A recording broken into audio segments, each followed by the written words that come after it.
أما بعد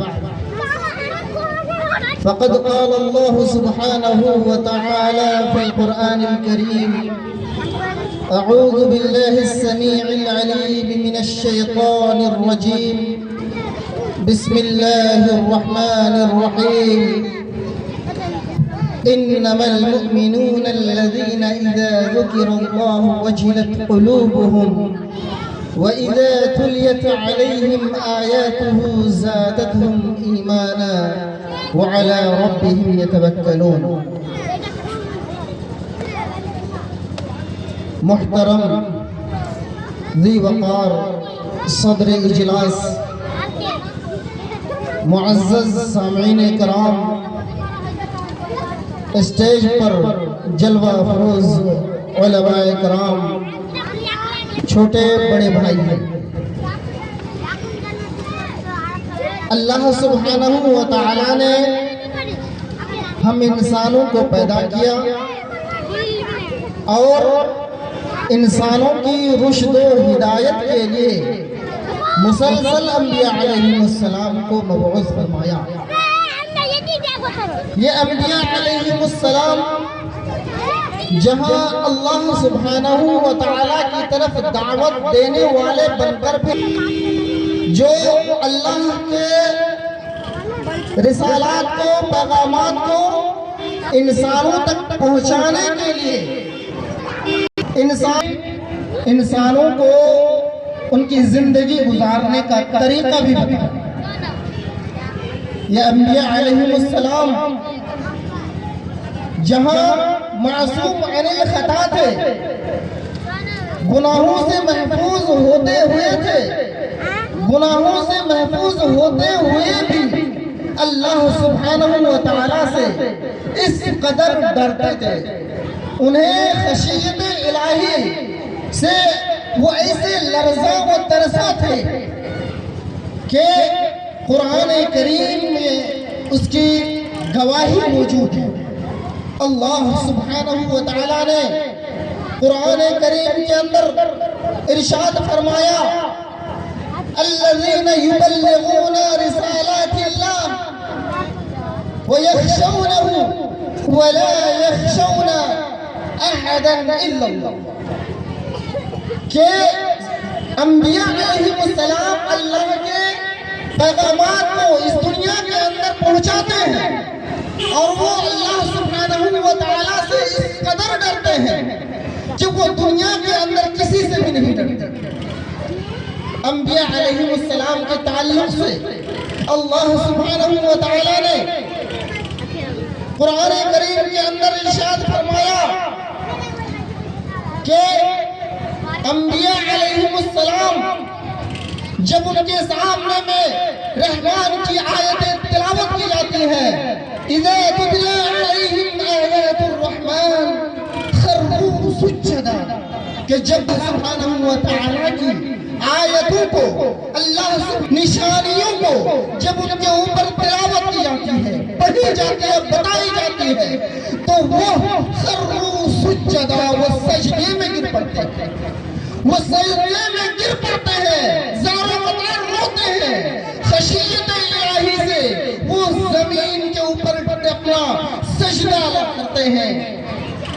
خروا سجدا و بکیا، اور روتے، ان کی یہ خوبی تھی کہ وہ معصوم عن الخطا ہوتے ہوئے بھی اللہ سے اس قدر ڈرتے تھے، کہنے کا حد نہیں۔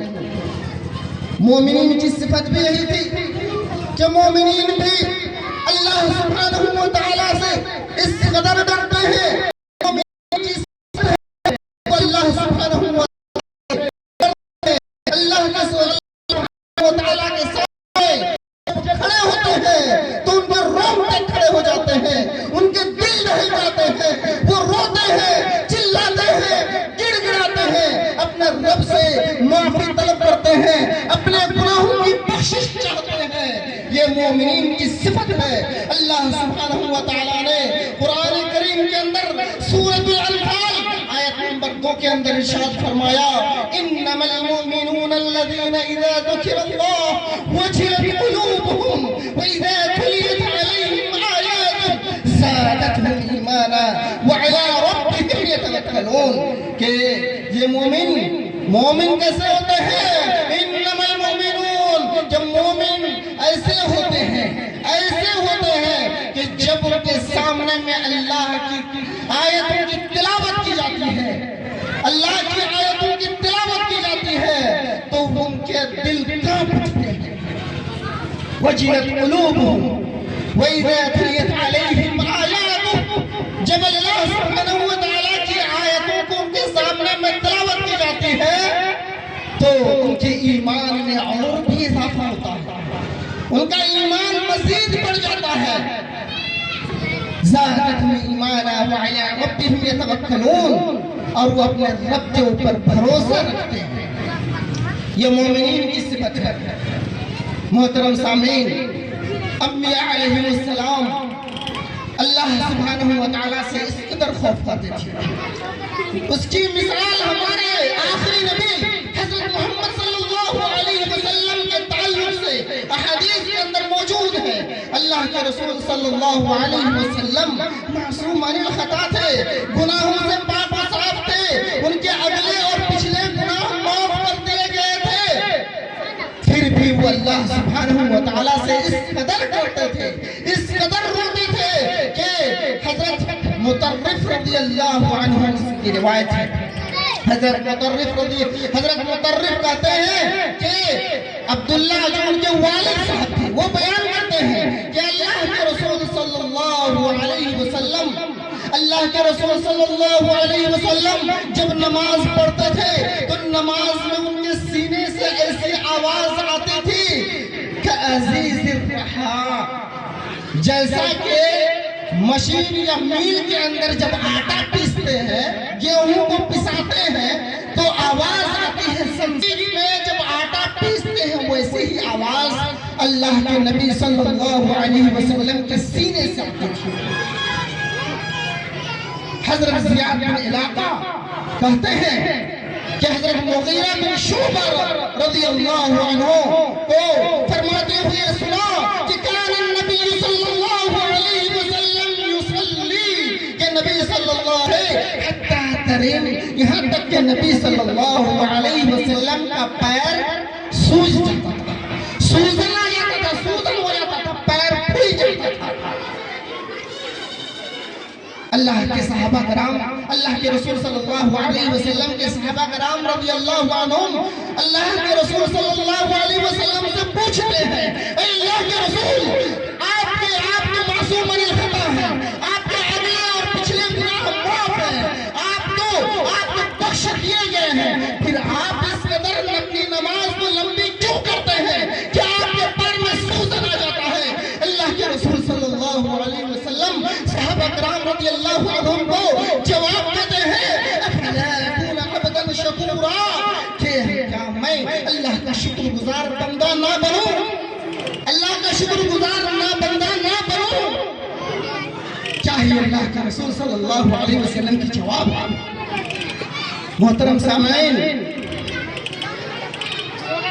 اللہ کے نبی صلی اللہ علیہ وسلم ہی تھی، اللہ کے نبی صلی اللہ علیہ وسلم کا حال یہ تھا کہ وہ اللہ سے اس قدر ڈرتے تھے، اللہ سبحانہ وتعالی سے اس قدر خوف کرتے تھے، خوف الہی ان کے دلوں میں ایسا پیوست تھا۔ حضرت عبداللہ بن مسعود رضی اللہ عنہ کی روایت ہے، امام بخاری نے اس حدیث کو روایت کیا ہے۔ حضرت عبداللہ بن مسعود رضی اللہ عنہ کہتے ہیں کہ نبی صلی اللہ علیہ وسلم نے ایک مرتبہ مجھ سے کہا کہ عبداللہ، اے ابن مسعود، مجھے کچھ قرآن پڑھ کر کے سناؤ۔ میں نے کہا، اے اللہ کے رسول، آپ کے اوپر قرآن نازل ہوا ہے، آپ کے اوپر قرآن نازل ہوا، اور آپ بھی مجھ سے کہہ رہے ہیں کہ کچھ قرآن پڑھ کر کے سناؤ۔ حیرت اور تعجب سے حضرت عبداللہ بن مسعود رضی اللہ عنہ نے یہ سوال کیا۔ اللہ کے رسول صلی اللہ علیہ وسلم نے یہی جواب دیا، افلا اکون عبدا شکورا، کہ کیا میں اللہ کا شکر گزار بندہ نہ بنوں؟ اللہ کے رسول صلی اللہ علیہ وسلم کس قدر اللہ سبحانہ وتعالی سے خوف کرتے تھے۔ مسلمانوں، ہمارے اسلاف صحابہ کرام رضی اللہ عنہم ان کے دلوں میں اللہ کا خوف کیسا تھا؟ حضرت ابو بکر صدیق رضی اللہ عنہ جو سفروں حضر میں آپ صلی اللہ علیہ وسلم اللہ کے رسول صلی اللہ علیہ وسلم کے ساتھ قبر کے اعتبار سے بھی ساتھی ہیں اور قیامت کے دن بھی انشاءاللہ اللہ کے رسول صلی اللہ علیہ وسلم کی صحبت حاصل ہوگی۔ حضرت ابو بکر صدیق رضی اللہ عنہ ان کے بارے میں بیان کیا جاتا ہے کہ حضرت ابو بکر صدیق رضی اللہ عنہ کے دلوں میں اللہ کا خوف اتنا تھا، اس قدر تھا کہ حضرت ابو بکر صدیق رضی اللہ عنہ کی داڑھیاں گر جاتی تھی، وہ اللہ سبحانہ و تعالیٰ سے اس قدر ڈرتے تھے۔ حضرت عمر بن خطاب رضی اللہ عنہ جو حضرت ابو بکر رضی اللہ عنہ کے بعد خلیفہ بنائے گئے، حضرت ابو بکر رضی اللہ عنہ کے بعد خلیفہ بنائے گئے حضرت عمر بن خطاب رضی اللہ عنہ، جس کے بارے میں اللہ کے رسول صلی اللہ علیہ وسلم کا فرمان ہے کہ میرے بعد کوئی نبی نہیں آئے گا، لا یکون نبی بعدی، میں بنایا جاتا لیکن عمر بن خطاب تو اللہ کے رسول صلی اللہ علیہ وسلم نے حضرت عمر بن خطاب رضی اللہ تعالیٰ عنہ کے تعلق سے یہ گواہی دی۔ حضرت عمر بن خطاب رضی اللہ عنہ کے بارے میں بیان کیا جاتا ہے کہ حضرت ابو بکر رضی اللہ حضرت عمر بن خطاب رضی اللہ عنہ کے سامنے میں کہ قاری قرآن پڑھ رہے تھے، قرآن کی تلاوت کر رہے تھے، جب یہ آیت پر پہنچے کہ ان عذاب اللہ لواقع، اللہ کا عذاب یقیناً آنے والا ہے، ما لہ من دافع، اللہ کے عذاب کو کوئی ٹالنے والا نہیں ہے۔ جب یہ آیت پڑھ رہے تھے تو ایسے وقت میں حضرت عمر بن خطاب رضی اللہ عنہ خر مغشی علیہ، ان کے اوپر خشی طاری ہو گئی، بے ہوش ہو گئے، بے ہوش ہو کر کے گر پڑے، اس قدر ہونے لگے کہ وہ بے ہوش ہو کر گر پڑے۔ جب انہیں اٹھایا گیا، انہیں اٹھا کر فحمل الی اہلہ، اس کے گھر والے کے پاس لے جایا گیا، جب ان کے گھر والے کے پاس لے جایا گیا اور تو وہ اس قدر ڈرے ہوئے تھے، فلم یزل مریضا شہرا، ایک مہینے تک مسلسل بیمار رہے۔ خوف الہی کا یہ حال تھا۔ حضرت عمر بن خطاب رضی اللہ عنہ اللہ کے خوف سے، خشیت الہی سے ایک مہینے تک مسلسل بیمار رہے، صرف ایک آیت کی تلاوت سننے کی وجہ سے۔ محترم سامعین، حضرت عثمان غنی رضی اللہ عنہ جنہیں اس دنیا کے اندر کتنے دفعہ اللہ کے رسول صلی اللہ علیہ وسلم نے انہیں جنت کی بشارت سنا دی، حضرت عثمان بن عفان رضی اللہ عنہ کا یہ حال تھا کہ حضرت عثمان غنی رضی اللہ عنہ کے پاس جب جنت و جہنم کا ذکر کیا جاتا تو اس قدر نہیں ہوتے کہ جس قدر جب ان کے پاس قبر کے بارے میں ذکر کیا جاتا، قبر کے بارے میں جب ان کے سامنے میں ذکر کیا جاتا تو اس قدر روتے تو ان کی داڑھی چہرہ بھیگ جاتا۔ یہ تھا خشیت الہی، یہ تھا خوف الہی، یہ تھا اللہ سے ڈر۔ محترم سامعین، یہ ہمارے اسلاف تھے، ہمارے اسلاف تھے، ان کے اندر کتنا خشیت تھی، کتنی خشیت تھی، وہ کتنا ڈرتے تھے۔ اللہ سبحانہ و تعالیٰ نے قرآن کریم کے اندر مومنوں کو خطاب کرتے ہوئے کہا انما المؤمنون الذین اذا ذکر اللہ، کہ مومن کو بھی ایسا ہی ہونا چاہیے، مومن کو بھی ایسا ہی ہونا چاہیے کہ اگر ان کے سامنے میں قرآن کی تلاوت کی جائے، اللہ سبحانہ و تعالیٰ کی آیتوں کی، اللہ سبحانہ و تعالیٰ کی نشانیوں کی اگر تذکرہ کیا جائے تو خشیت الہی سے ان کا دل دہل جائے، ان کا دل کانپ اٹھے۔ محترم سامعین، ابھی ہم رمضان کے مبارک مہینے سے نکلے ہیں، ہمارا اوپر یہ مبارک مہینہ سایہ تھا، یہ موسم بہار کا، نیکیوں کا موسم بہار، یہ مہینہ گزر گیا. ہم نے جو کیا اللہ سبحانہ و تعالیٰ ہمیں اس کا بدلہ دے, ہمارے نیک اعمال کو قبول فرمائے. لیکن یہ سوچنے کا بھی مقام ہے, سوچنے کا مقام ہے کہ یہ پورا مہینہ کہ رمضان کا مہینہ گزر گیا, لیکن ہم دنیاوی زندگی کے چکر میں پڑے رہے, دنیا طلبی میں ہم منہمک رہے, ہم تجارت و کاروبار کو فروغ دینے میں رہے, ہم نے تہجد اور قیام اللیل کو چھوڑ دیا, ہم نے روزے کو ترک کر دیا, ہم نے فرائض کو بھول گیا, ہم نے اللہ کے رسول صلی اللہ علیہ وسلم نے کہ اسوہ کو چھوڑ کر عمل کرنا چھوڑ دیا. ہم اس مبارک مہینے کے اندر اپنے گاؤں میں کھیل کا انعقاد کیا, کہیں پہ کبڈی کا کھیل, کہیں پہ کرکٹ کا کھیل, تو کہیں پہ مختلف قسم کا کھیل. ہم نے اس مبارک مہینے کو ایسا ضائع کیا, کہنے کا حق نہیں. آپ کے بچے مسلمانوں, آپ کے بچے رمضان کے مہینے کے اندر کھیل رہے ہیں, آپ کے بچے قیام اللیل کو چھوڑ کر کے وہ لوڈو میں مشغول ہیں, آپ کے بچے یہ قرآن کی تلاوت کو چھوڑ کر کے کبڈی میں مشغول ہیں, قیام اللیل کو چھوڑ کر کے میچ دیکھنے پہ لگے ہوئے ہیں. آپ واہ واہی لوٹ رہے ہیں. کیا آپ کے دل میں خوف نہیں؟ کیا آپ کے دل میں ڈر نہیں؟ کیا آپ ڈرتے نہیں ہیں؟ اس اللہ سے ڈرتے نہیں ہیں؟